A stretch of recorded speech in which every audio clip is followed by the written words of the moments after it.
Oi, pré-candidato, seja muito bem-vindo aqui ao nosso jornal. Candidato, chama atenção que o senhor aparece na última pesquisa Quest, pontuando melhor do que alguns ex-governadores, como Romeu Zema, como Aécio Neves. O senhor tem um desempenho importante no último levantamento e segundo turno, ganha pontos relevantes, enquanto os outros não estão conseguindo crescer. Ao que o senhor atribui esse desempenho? Tudo bom, Raquel? Tudo bom? Uma boa tarde a todos que estão nos assistindo. Obrigado pela oportunidade. Primeiro, eu vou começar concordando com o ponto que foi colocado na análise inicial, que, de fato, o nome de terceira via não tem muita chance. Eu não sou da terceira via, eu vou substituir o Flávio como o único candidato de direita nessa eleição. E assim eu sou, e assim me colocarei no segundo turno. A segunda coisa, eu não fico surpreso por estar à frente dos governadores, simplesmente porque eu sou um pré-candidato hoje superior a eles. Então é natural, não apenas me comunico melhor, eu sou presidente do meu próprio partido, os demais pré-candidatos, eles infelizmente têm que se submeter a decisões erradas que vêm dos partidos deles, então eu acho que era um caminho natural. Na verdade, eu não estou surpreso com essa pesquisa e nem concordo com o resultado dela, porque tranquilamente eu tenho muito mais do que 3 pontos percentuais hoje na preferência do brasileiro. Mas ao que o senhor atribui, o senhor está tendo um desempenho melhor do que governadores que governaram estados importantes, que já teriam um recall do público? A qual tipo de estratégia, a forma com que o senhor está se apresentando, como que o senhor está se colocando, que está tendo essa familiaridade com as pessoas? É o que eu disse, eu sou um pré-candidato superior. Quando eu digo superior eu apresento um conjunto de propostas melhores, eu realmente rodo o Brasil e vejo os problemas reais do Brasil. Eu, em vez de ficar, ora, xingando Lula ou puxando o saco do Bolsonaro, como infelizmente fazem os demais pré-candidatos, eu me posiciono sobre os erros dos demais e apresento soluções sobre tudo. Então, quando eu vou para o Nordeste, eu trago uma posição otimista sobre o futuro do Nordeste. Eu vou falar, por exemplo, sobre como industrializar a região, como transformar lá num polo de data center, como investir em energia. Quando eu vou para o Sul, eu vou falar do problema do Pacto Federativo, da ausência de investimento em estradas para o agricultor no Sul. Quando eu vou para o Rio de Janeiro, eu falo do problema das favelas, do crime organizado e trago sempre soluções. Ao invés de ficar nessa energia negativa e nessa briga meio inútil que a gente vê na política brasileira, eu trago propostas. Ao fazer isso, as pessoas começam a reconhecer, primeiro os mais jovens e depois o montante geral da população. Então, eu acho esse um processo natural, porque na prática ninguém está fazendo isso. Eu fico surpreso que partidos que têm tanto dinheiro, fundo partidário, etc., não consigam fazer o básico. Eu só estou fazendo o básico, então não fico surpreso. Candidato, o senhor disse que só vai substituir Flávio Bolsonaro. E nas suas redes sociais, os seus vídeos fazem muitas críticas a ele, até mais do que ao presidente Luiz Inácio Lula da Silva. Por que o senhor acha que o senhor é um candidato melhor do que Flávio Bolsonaro? Eu não estou envolvido em escândalo de corrupção e eu tenho proposta. É muito, muito simples. Ao não andar no jatinho voar caro, ao não ter, sei lá, parceiros meus que praticam rachar, ao não me envolver com o Bacelar, com o TH Joias, eu me torno uma pessoa, do ponto de vista ético, muito diferente dele. E eu não fujo de apresentar propostas, mesmo quando elas são impopulares. O Flávio fez uma declaração recentemente dizendo que, olha, eu não vou apresentar nenhuma proposta porque eu vou perder voto. Eu não, eu vou falar tudo que precisa ser feito, mesmo que isso me faça perder voto, senão eu seria um estelionatário. O estelionato eleitoral é justamente mentir para o eleitor. Falou que vai fazer A e depois faz B. E sobre bater nele, no Lula, depende do dia. Tem dia que eu vou bater mais nele, tem dia que eu bato mais no Lula, depende do que cada um aprontou no dia. Eu vou chamar os nossos analistas para participar da nossa conversa, candidato. Vou convidar aqui a Vitória Abel. Pré-candidato, a minha dúvida é justamente em como que isso pretende atrair esses eleitores de Flávio Bolsonaro, porque tem uma parcela da direita que, de fato, parece ser fiel à família Bolsonaro, né, ao nome da família Bolsonaro.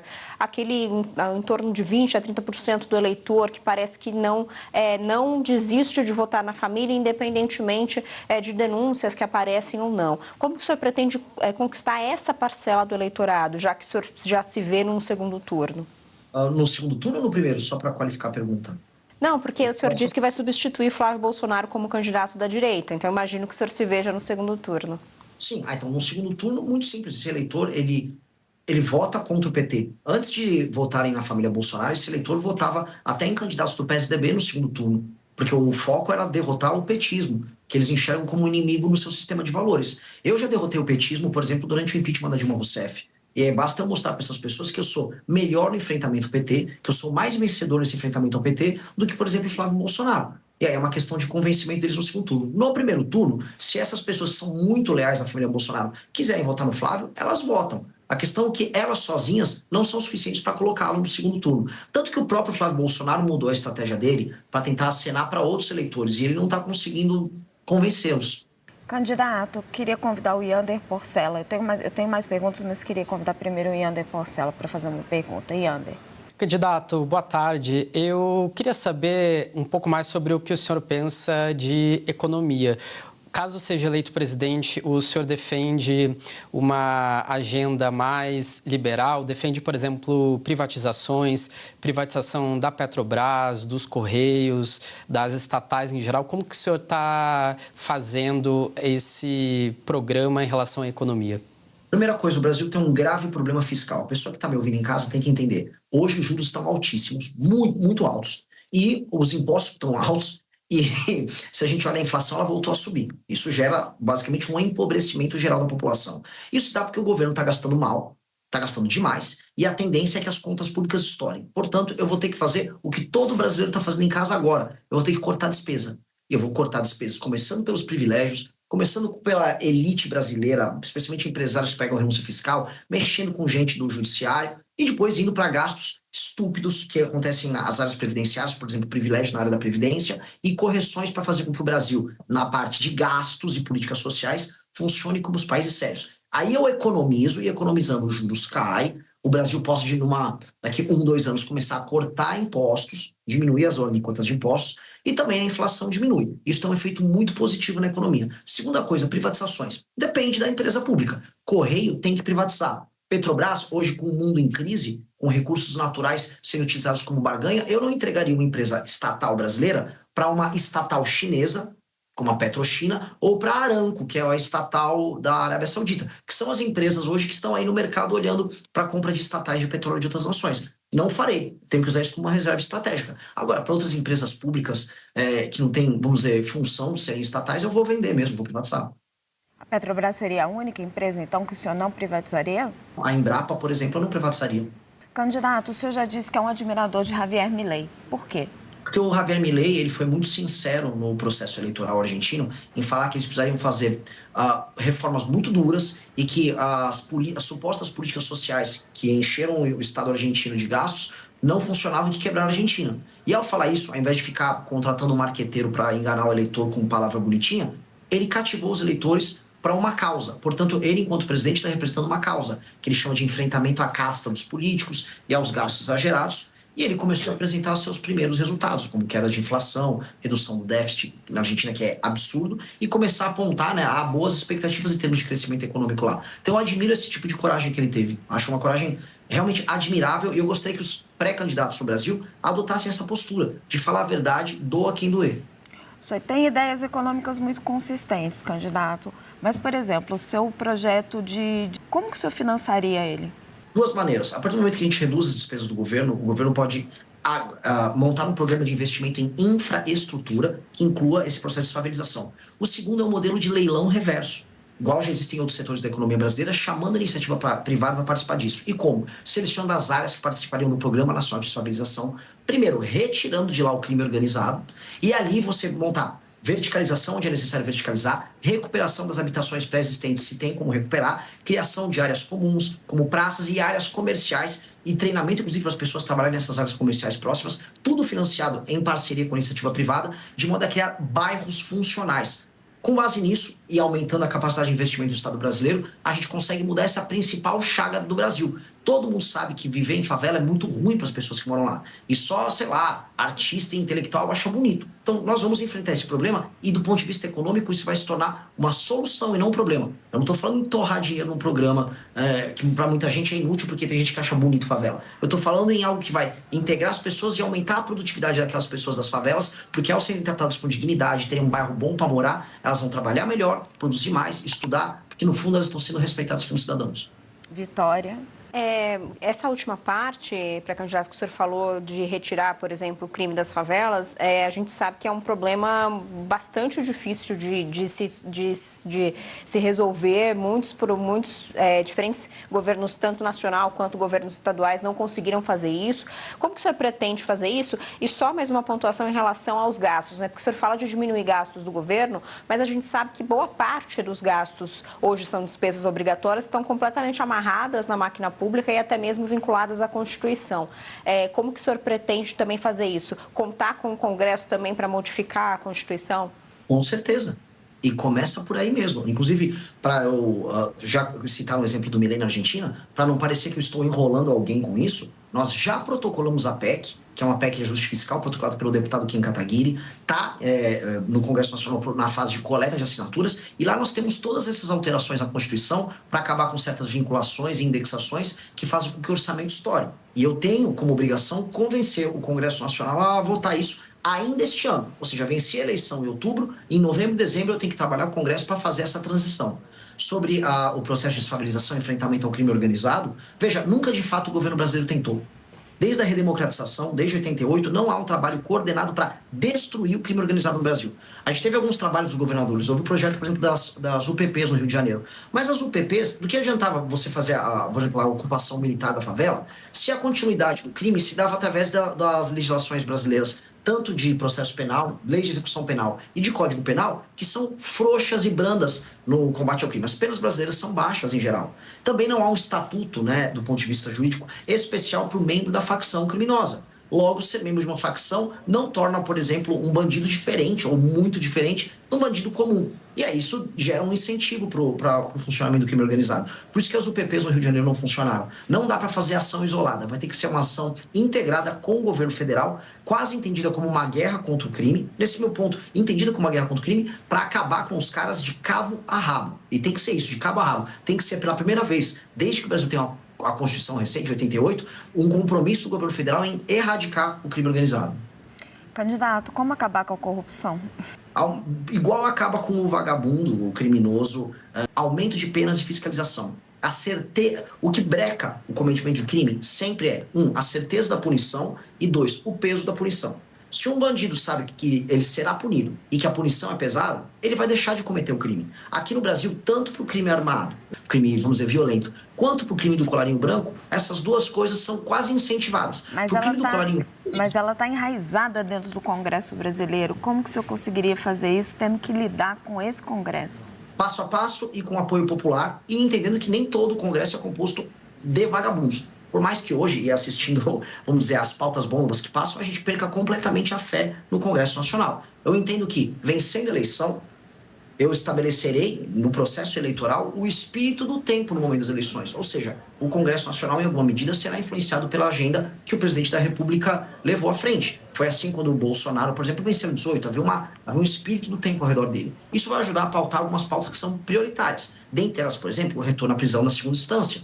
a separação do foro privilegiado do STF. A gente sabe muito bem que esses mesmos políticos corruptos se utilizam de escritórios amigáveis a certos ministros do STF e também do STJ e também de relações próximas para nunca serem punidos. A PGR virou uma engavetadora também, né, ao longo dos últimos anos. Então, nós temos claramente um modelo de impunidade envolvendo a política brasileira. Só que isso passa a política brasileira. Isso envolve parte do empresariado, que eu vou chamar de corrupto também. Isso envolve todos os tipos de crimes de colarinho branco que quase hoje não tem punição. Há uma certeza de impunidade para eles.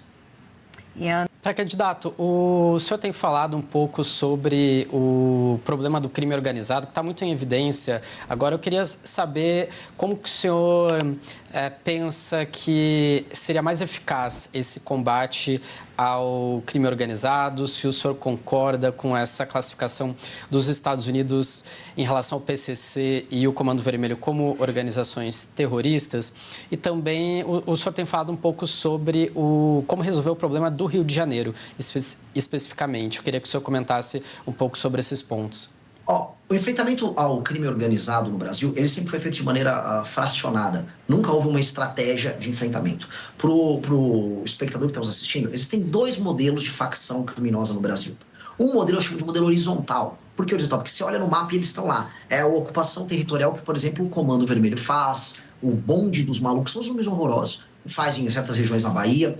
E você tem uma versão diferente que é a do PCC, que eu chamo de ocupação vertical. E por que vertical? Não é porque eles estão num prédio, é porque eles estão ocupando as instituições. Eles ocupam parte do Ministério Público, eles têm infiltração inclusive na imprensa, em empresas, distribuidoras, e aí eles infiltram as pessoas deles ali e aí eles conseguem fazer grandes negócios. Por exemplo, para enfrentar o Comando Vermelho, a gente tem que retirar eles das áreas que eles ocupam. No Ceará, eles tomam cidades inteiras, no Rio de Janeiro, cidades e determinados bairros, especialmente as favelas. Aqui em São Paulo, o PCC, por exemplo, pega a Baixada Santista. Já o PCC, o modelo dele, por exemplo, é baseado muito na exportação da droga para países europeus. E esse dinheiro que eles obtêm com a exportação da droga, eles lavam em outras atividades. Então, eles lavam de combustível até shows de funk, como aconteceu agora com o MC Rian. Nós temos que brecar a entrada da droga pela fronteira. A gente sabe que entra boa parte pela fronteira do Mato Grosso do Sul, uma parte vem, por exemplo, pela Amazônia. A rota caipira que leva essa droga até o Porto de Santos tem que ser brecada e o Porto de Santos tem que ser retomado, que lá boa parte do PCC acontece, boa parte do faturamento do PCC acontece. Então, onde eu queria chegar? São estratégias diferentes em que o governo federal, junto com a Polícia Federal, junto com as polícias estaduais, vai adotar estratégias diferentes para modelos de crime organizado diferente. Sobre os Estados Unidos, para ser claro, a classificação ajuda a gente a ver como é grave o tema. Mas não será os Estados Unidos a resolver isso. Eu vi, à época, a turma do Bolsonaro comemorando, é isso aí, vencemos. Vencemos nada. Só que não vai fazer nada aqui no Brasil. Quem terá que fazer será o presidente da República do Brasil. E os governadores que terão que se aliar nesse projeto. Então, eu acho um pouco indiferente, ainda que eu concorde em qualificar como entidades anômalas, como terroristas, as facções brasileiras. Candidato, eu queria falar de governabilidade. O presidente Lula está no seu 3º mandato, então as pessoas podem gostar ou não gostar dele, ele tem uma experiência enorme e está tendo uma dificuldade imensa para governar, porque tem um presidente do Senado com o qual ele está em conflito. Como é que o senhor, com um partido pequeno, iria governar o Brasil? O presidente Lula, quando a gente olha em perspectiva, ele tem uma fama, ele era um grande articulador, porque ele nunca executou. Ele sempre tentou comprar o Congresso. O Lula tentou comprar o Congresso no mensalão, depois com o Petrolão. E a diferença que ele está tendo agora, nesse mandato em que ele tem mais dificuldade, é simplesmente porque agora as emendas ficam à disposição dos parlamentares por conta do orçamento secreto. E aí ele não tem esses instrumentos. Ou seja, ele nunca foi um líder político bom o suficiente para cativar, através do seu projeto, os partidos a se juntarem ao seu governo. Hoje, naturalmente, é uma dificuldade muito grande por conta do orçamento secreto. E eu acho que ele tem que acabar. E nesse ponto, eu converso e dialogo com o STF, inclusive com o Flávio Dino, que é do campo político oposto ao meu, mas que hoje é ministro supremo, porque o Flávio Dino está lá, nesse instante, tentando mexer nos golpes e crimes tocados por parlamentares no orçamento secreto. Então, acho que o STF tem que disciplinar, junto com o governo federal, essa questão, para parar de existir essa chancela ao centrão de usar o orçamento brasileiro como ele quiser, e aí ficar apenas botando uma faca no pescoço do presidente, não importa se de direita, de esquerda, de centro.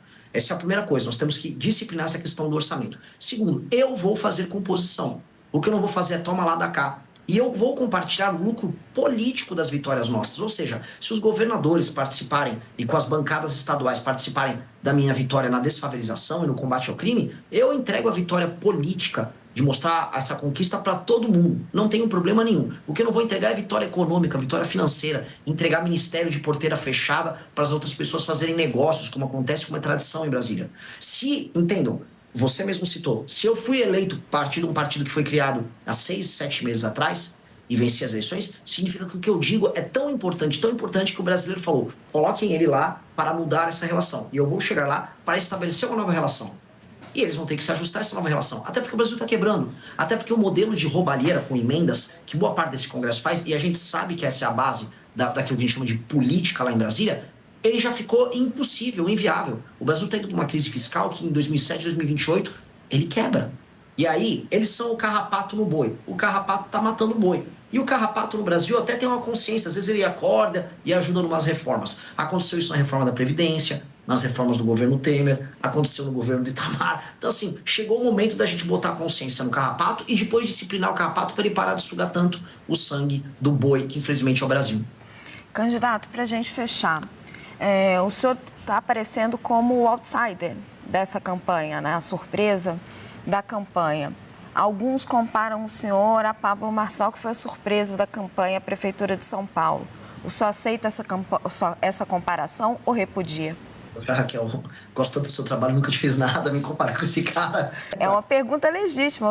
Eu não estou comparando. Eu estou dizendo que a comparação é feita. O senhor aceita ou repudia? Repudio, né? E obviamente isso não tem nada a ver com a realidade, né? O Pablo Marçal, ele era um aventureiro numa eleição, falando absurdos, sem proposta concreta nenhuma. Eu estou há 12 anos na política, sem nenhuma mácula ao meu respeito, liderei manifestações grandes, fundei e sou hoje presidente de um partido político, e por mais que eu esteja de fora, e realmente de fora do jogo político, eu criei um partido para que a gente entre nesse jogo, reforme ele por dentro, e que dure nos próximos 10, 20, 30 anos como uma força que vai mudar o destino do Brasil. Meu foco aqui não é vender um curso online, como o Pablo Marçal fez, após participar de uma eleição, porque ele apareceu na TV. Meu foco é que daqui 30 anos o Brasil seja uma das 5 maiores nações do mundo, e minha ambição pessoal não é ficar rico como ele, é que as pessoas um dia vejam meu nome nos livros de história e falam, esse cara é especial, esse cara mudou o país. Se eu conseguir isso, eu estou super feliz. Bem melhor do que vender curso como ele faz. Quero agradecer muito a entrevista ao pré-candidato do Missão, Renan Santos. Renan Santos é pré-candidato à presidência da República. Pré-candidato, muito obrigada pela sua entrevista ao Poder Expresso. E já fica aqui o convite para o senhor voltar mais durante a campanha. Muito obrigada, viu? Obrigado, adorei a entrevista. Maravilhoso. Um abraço para todos vocês.